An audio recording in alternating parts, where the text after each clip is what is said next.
Hey, I'm Ellen. Just crossed 45 and I line up the numbers for a living, crunching them from my home workspace, a perk my husband, Jake, is all in for. It's an arrangement that's got the thumbs up from my folks too, since they're the brains behind a sports store which Jake's been running. Jake took charge of the family business a bit after we got hitched. He was the life of the place, and now at 45, I'm still at home doing the books while he's the main guy at the shop. We got on like a house on fire in the beginning. I was 37 when we clicked, kind of late-ish, but he was worth it. Making everyone laugh was his thing, and my parents liked him straight away. Didn't matter to us, we didn't have kids. He was cool with it, really cool. Life was sweet. We ate together, shared house jobs, the works. But as the years ticked by, things kind of soured. He'd come home only when the streets were empty, and I'd be alone cleaning and making sure everything was right at home. When I'd ask for a bit of help, he'd just say, "That's all on you." And then the whole world tilted off its axis with a stupid ping from Jake's phone. It was a mess up on his part, leaving his phone behind like that. I heard the noise while I was in the middle of something and thought it was weird. His phone lit up with messages that made my heart stop. It was like being punched in the gut, seeing words that shouldn't be there. No beating around the bush, the messages were spicy, the kind that you don't send to someone's husband. But I didn't have much, just a few messages that could mean anything. When the man came out of the shower looking for his phone, I was cool. "You forgot this," I said and slid the phone over. His hand snatched it up quick. "Thanks," he mumbled, and before diving into his inbox, he asked, "Anything interesting happen while I was gone?" I considered for a quick second whether to throw it all in his face, make a big scene. But I had zilch. No concrete proof, just a gut feeling and some ambiguous texts. So I shrugged. Same old. He nodded and dived into whatever it was that needed his urgent attention. "Always a crisis somewhere," he muttered. And just like that, I was undercover. I needed to be sure before I blew up our whole life over what might be nothing. I'd play dumb, keep quiet, watch, and wait. I didn't let on a thing as he finished breakfast, kissed my cheek, and walked out the door. That was the morning I figured I had more to figure out. I had started a silent countdown to either blowing up my marriage or calling it all a bad dream. Only time would tell which. Nerves were my breakfast that morning, my hands jittery like I'd downed the entire pot of Joe.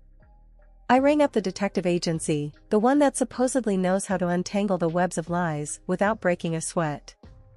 Acting the part of a clueless spouse, honestly, it should earn me an Academy Award. I plastered on the happy wife face, served up Jake's beloved medium-rare ribeyes, and tossed in some buttered peas for good measure, acting as if the world hadn't just tipped on its axis. Jake, well, he was his usual self, cracking tired jokes across the breakfast table, clueless that I was onto him, or was he? Sometimes the way he'd glance up from his phone, his eyes narrow like he smelled something fishy, made me wonder if he was wise to the game. I had to be slick, couldn't let the facade slip. Later, I slid into the car, the engine purring to life, just as my inner turmoil was. The meeting spot for this so-called detective? A coffee shop that was the epitome of nondescript, tucked between a laundromat and some hole-in-the-wall store selling knickknacks and paddywhacks. Frank was no run-off-the-mill gumshoe. Toughness clung to him, the kind that's seen enough shady corners to know what lurks in the shadows.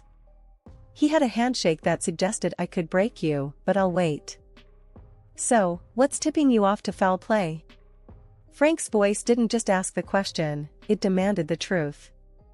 "It's like intuition dialed up to 11, I responded, trying not to let slip that I was nearly coming undone beneath my calm veneer. He's secretive, dodgy, coming home when he knows I'll be zonked out, and then there's the texts. Frank's eyes didn't miss the tremor in my hands as I showed him the snapshots of Jake's texts. He scrolled through them in silence, his jaw tightening just a hair with every swipe. "We'll see who your husband's been texting. Check his habits, his lies, he won't know what hit him," he said, the last part with a shadow of a grin that didn't reach his eyes. The price tag was a punch to the gut, but I was in too deep to back out now.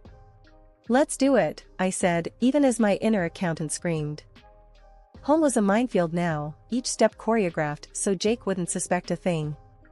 But the weight of the secrets turned every "I love you" into quicksand.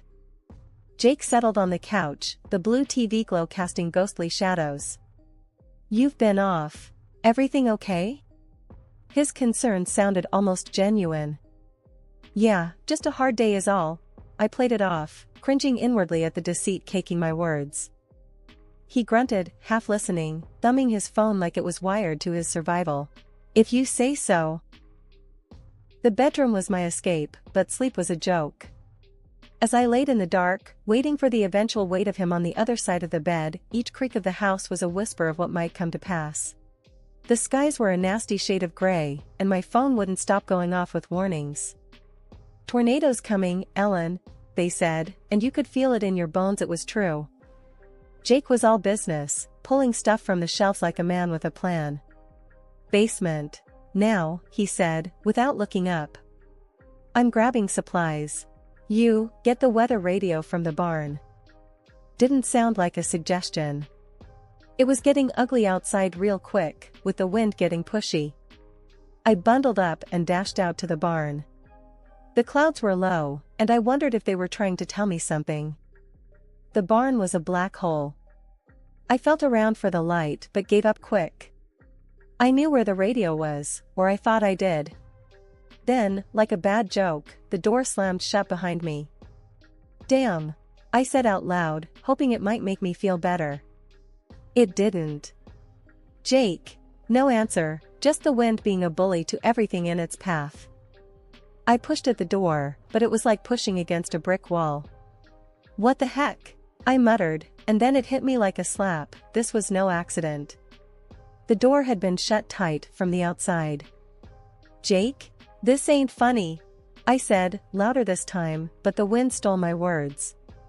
I banged on the wood so hard my hands hurt, but the door didn't budge. Then I got it. This was Jake's doing. "Why?" I whispered, more to myself than anyone who could hear. A bad taste settled in my mouth. I kicked at the door, not because I thought it'd open, but because it felt better than doing nothing. "Hey!" I shouted. Nothing. Just the sound of hell's bells ringing outside as the tornado chewed up everything in its path. I should have been scared for my life, I guess.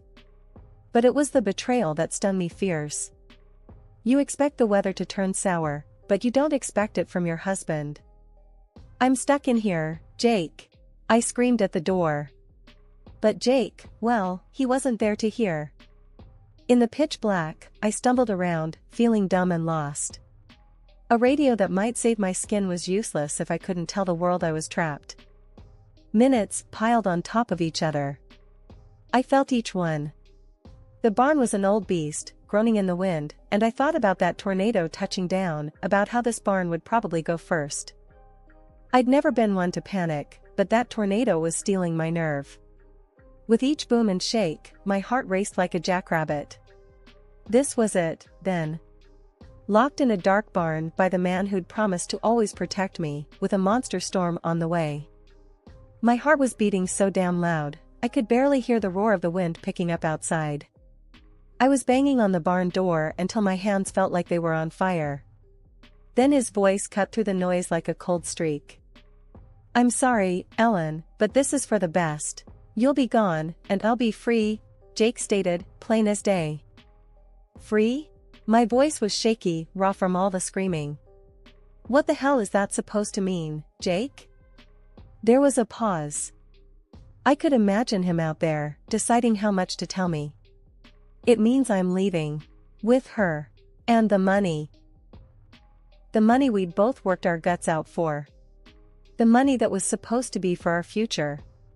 "With her," I repeated, the words tasting like poison. "Yeah, with her. You know, the cute teller from the bank?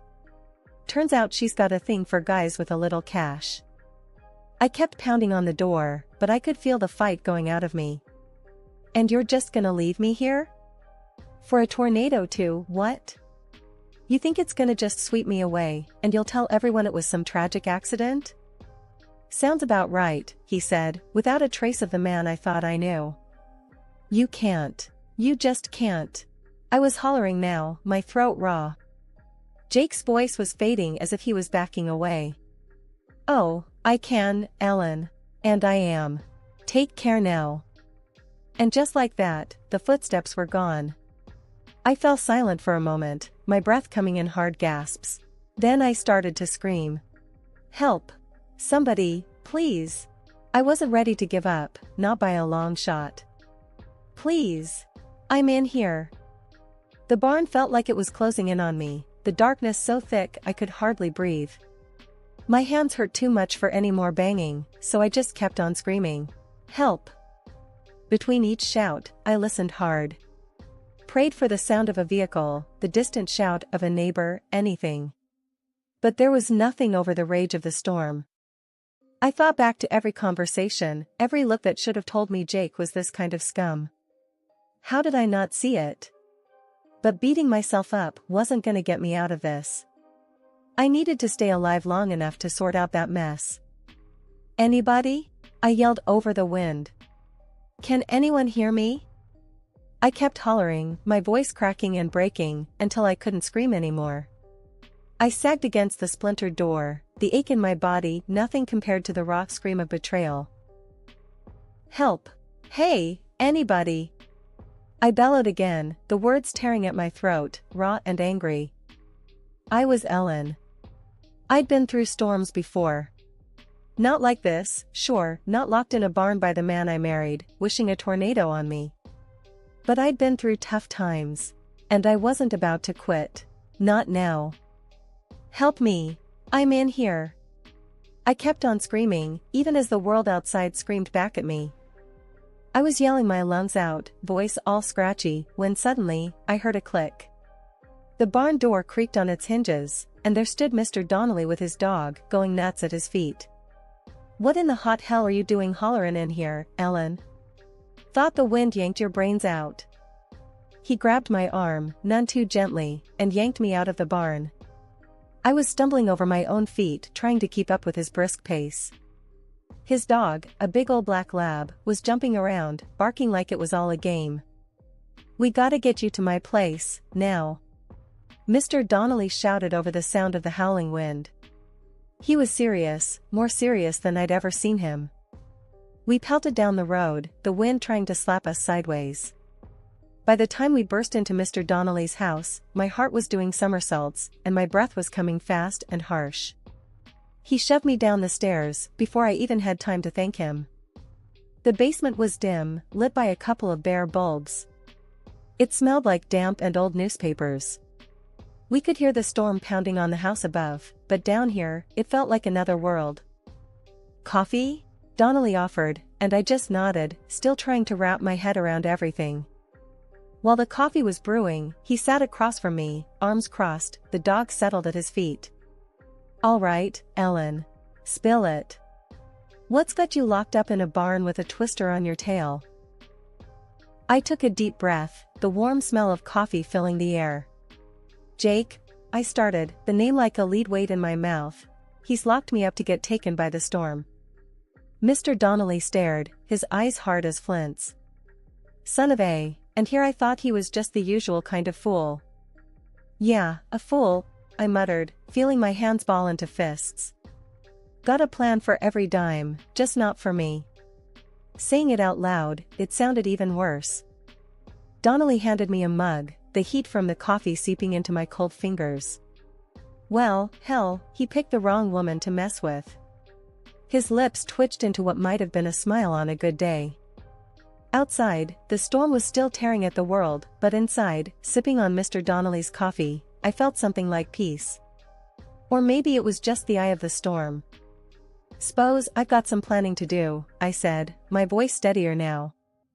Donnelly nodded. Start with resting. You look like you've been chewed up and spat out by a coyote. Feel like it, too, I said with a weak chuckle.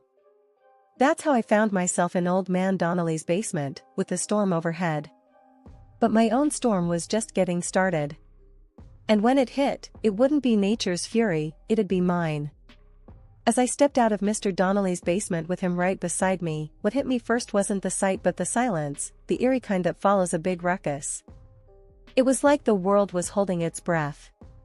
Where the barn used to be, there was nothing but a jumble of wood scraps, broken tree limbs, and scattered stones. Looked like someone had thrown a tantrum and tore the place apart. Mom and Dad were right there, next to that mess. They were crying hard, so caught up in their grief they didn't notice us at first. They must have thought I was gone, buried under that pile. I could see Dad's shoulders shaking, and Mom, she was just crumpled. Then there was Jake, my so-called better half, standing off to the side. The look on his face when he saw me, it was like he'd seen a ghost. He went so pale I thought he might keel over right then and there. "Mom! Dad!" I yelled, needing to pull them out of it. They spun around like they couldn't believe their eyes. Mom was on me in a flash, her arms so tight around me I could hardly breathe. "We thought," she tried to say, but couldn't finish. "You thought wrong," I told her, pulling back to look at Jake. With everyone watching, I said it straight. "This one," I tipped my head towards Jake, "locked me up in that barn. Figured I'd be history after the storm hit." The words hit like punches. Dad's face went from heartbreak to anger so fast I swear I could see the change. "What?" he said, real low and dangerous, turning to Jake. Jake tried to find the right lie, I could see it. "Now, listen." "Not a word," Dad cut him like a knife. "No room for talking now. Your lies are worth less than spit." Mom was looking at me, then at Jake, putting it together. "You did this?" The hurt was raw in her voice. "And I would have died in there if it wasn't for Mr. Donnelly," I said, thumbing towards him. Mr. Donnelly just gave a nod, like it wasn't a big deal, but we all knew different. Jake backed up a step, maybe thinking he could fade away. "Ellen, You what?" My turn to cut him off. "Hope I'd be scrapwood like the barn?" Neighbors started crowding around, picking up on the drama and the disaster, making a circle around us. I could hear them muttering, shooting looks at Jake that could scald. Someone said, "Is that true, Jake?" And all he could do was stand there, mouth working with nothing coming out. Dad stepped forward, and for a sec I thought he might just deck him. "You get gone." He pointed towards the road. "Don't want to see your face round here again." Jake took the hint and started walking, not saying another word, leaving a quiet that shouted in his wake. The neighbors, they were all buzzing and clucking, saying how they'd help us pick up the pieces, literally, and all that. It was good people doing good people things. But right then, it all just washed over me like rain off a duck's back. Mom and Dad stayed close, like they couldn't quite believe I was real and standing there. They kept touching my arm, my back, just little pats, the kind that said 1,000 things. My phone decided right then to chime in. I pulled it out and there they were, pictures that painted 1,000 foul words. Jake and some woman, all smiles, living it up. In one, they were cheersing with drinks more expensive than the new roof we'd needed. My heart kicked hard against my ribs, anger rising hot and fast in my throat. I tossed the phone to Dad, not even wanting another look. The pictures made their rounds among the neighbors faster than a rumor. Skiing and gasps added a soundtrack to the unfolding drama. "Is that, with our money?" Dad's hands were shaking, but there was nothing weak in his voice. "Looks like trust ain't all I invested in him," I said. Anger made my words come out cool and distant, like I was talking about someone else's life going up in smoke. Next to me, Mr. Donnelly spat on the ground, a well-worn sign of disgust. "Always knew the boy's smile was too slick," he muttered. Dad looked like he was calculating how much that smile had cost us in cold hard cash. "We'll be going to the lawyer first thing tomorrow," he declared. "He won't get away with this." The neighbors nodded, murmuring agreement. It was comforting, in its own way, to have folks at your back when the world turned inside out. "Tomorrow?" My mom seemed to snap then. "He will answer for his sins now."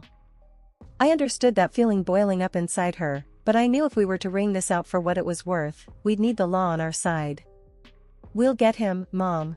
We'll get every cent back. It was a promise I intended to keep if it was the last thing I did.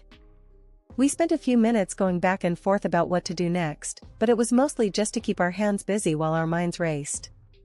What to fix first, what to sell, how to get back on our feet. I guess this is what they call a fresh start, I said, trying to find a silver lining. Dad let out a puff of a laugh. Fresh start, yeah. We'll clean this up. We always do. Underneath the turmoil, I could feel something new taking root. Maybe it was determination or just plain stubbornness. Either way, it felt good, like the first step on a long road to something better. As the twilight shadows stretched over us, the flicker of flashlights and murmurs of our neighbors helping to clean up became the evening's choir. It wasn't much, but it was a start. I looked around at the people gathered, ready to help us rebuild, and felt a surge of gratitude. This was bad, but with folks like these, we'd manage. The clang of the courthouse door echoed in my ears as I stepped into the hallway, the sound of finality. My shoulders, which seemed to have been near my ears for months, finally relaxed. Outside, the sun was fighting through the gray clouds, and it felt right, like the universe was agreeing with the judge. I could get used to this, I mumbled, half to myself, half to the world. Mom, who hadn't let go of my hand since we walked in, gave it a squeeze. To justice? Me too, Ellen. Dad was a few steps ahead, talking to Mr. Donnelly. They were patting each other's backs, almost too rough, but that was just how they showed relief, I suppose.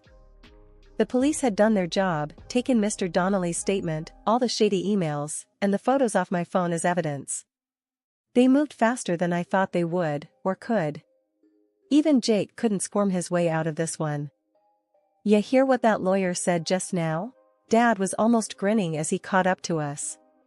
Even his fancy suit couldn't help Jake snake his way out. Mom snorted. "Yeah, and did you see Jake's face when the judge handed down the sentence? Like he swallowed a bug. Good riddance." We stopped outside, the cold air feeling sharp, but I welcomed it. It was bracing, full of a new beginning. "I just want to thank you guys." I looked at Mr. Donnelly, for believing in me. He waved me off. "No thanks needed. Justice had its day, finally." Dad nodded. "We're a family. A unit. Ain't nothing that's gonna break that, you hear?" "I hear you, Dad. Loud and clear," I replied. As we walked towards the car, there was this tight feeling in my chest. Not from sadness or fear, but something else, relief, maybe. It was hard to put a name on it. "Divorce papers are in," I said, more to the world than anyone in particular. "And the business is clean of him." "Now that," Dad said as he keyed the engine alive, "is music to my ears. And we can finally get that new roof, huh?" Mom's attempt at a joke made all of us laugh, a real, genuine laugh. The engine hummed softly as we began the drive home, the route familiar, yet it felt different somehow. At a red light, I looked out the window at folks just going about their day, oblivious to the small victory in our car. It wasn't a shout it from the rooftops kind of victory, but it was ours. As we turned onto the main street that led back to our home, the fields on either side lay fallow, but it wouldn't be long until they were green again, alive and full of potential. Life had a way of pushing through, of continuing against all odds. And so would I. With Jake out of the picture and justice served in the courtroom, it was like the world had given me permission to start over. I'd be lying if I said I wasn't scared, but there was excitement there too. And as we drove on, the sun broke fully through the clouds, bathing the car in a warm light, and I knew that somehow, everything was going to be all right.